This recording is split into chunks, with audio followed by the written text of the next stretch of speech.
Santorini, yeah, we've all seen the stunning photos online, blue domes, infinity pools, views. But here's the truth. For many, the reality of this island is a massive disappointment. It really is. So let's quickly walk through the problems and issues together. And of course, as usual, got a question, drop it in the comments and I'll jump in to help you out.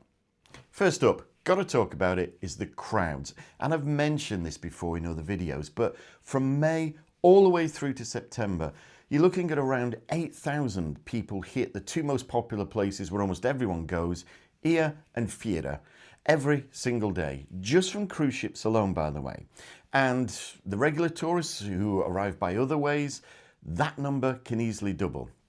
Walking is difficult. The alleyways and paths are really, really narrow, and you often get stuck behind groups stopping to take photos. It's frustrating, it's slow, and of course, there's the heat and often no shade.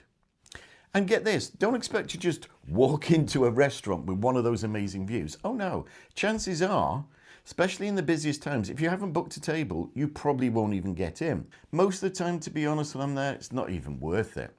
Oh yeah, finding a toilet? That's a massive problem, especially if you've got kids. Most cafes, bars, restaurants, etc. won't even let you in unless you'll buy a €20 cocktail. There are a few public toilets, but they charge €1. Not too bad, but obviously prepare for massive queues, and the state of them, well, doesn't bear thinking about it, does it? But what about for the views? Well, I'm being perfectly honest here. Don't expect the perfect sunset you'll see on social media. Yep, sun setting, but in reality, your view is going to be blocked by loads of people, wall of people. And the phones, they're all trying to do the same as you as well. And the beaches?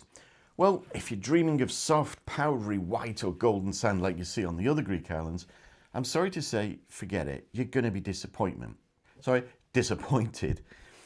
You see, Santorini is a volcanic island. The beaches aren't sand, they're ground up lava, ash, pebbles and even large rocks. What makes it worse? The Greek sun. It turns it scorching hot, literally hot enough to burn the skin off your feet. Trust me, I've been there. Tip for that, if you do want to head to the beaches, don't forget your water shoes. You'll need them to survive the walk from your bed to the water.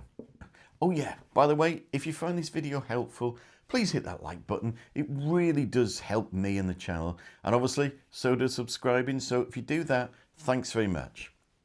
Now, next up is something your legs are going to hate. I call it the staircase slog. You see, the famous cliffside towns I mentioned earlier, Oia and Fira, they're built vertically from bottom to top. And you're looking at 588 steps exactly. This means hotels, bars, restaurants, shops, cafes, everything are all separated by hundreds of steep, uneven and often slippery stone steps. And in the blistering heat, this isn't a scenic walk. If you've got mobility issues or you're hauling heavy suitcases or carrying heavy things, it's going to be a total nightmare. It really is.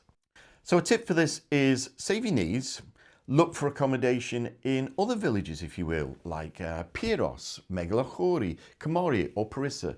You still get the great vibe of Santorini without climbing those 588 steps every single time. And perhaps more importantly, it's going to be much cheaper as well. Also, another tip, you could actually take the cable car from the old port at the bottom to the top of Fee-rah, but there could be a wait up to 2 hours or even more.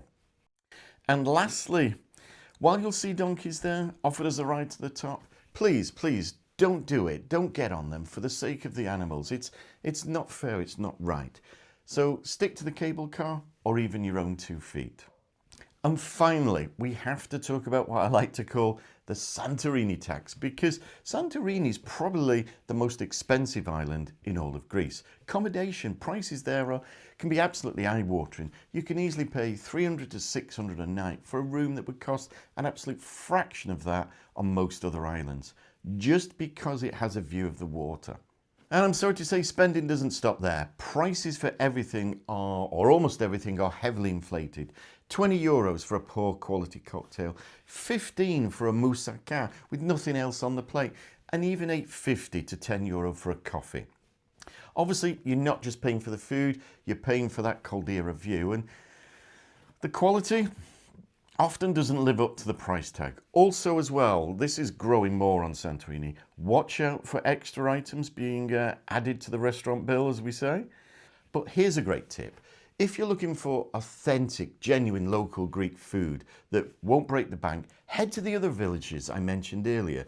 Pyros, Megalochori, Kamari or Parissa. And there's more. They, as I said, they give you incredible traditional Greek food, local prices, far away from the tourist traps. It's, as I often say, it's where the locals go. Look, I understand Santorini is iconic for a reason. The views, if you can get them, are absolutely world class. But going in with your eyes open does make all the difference.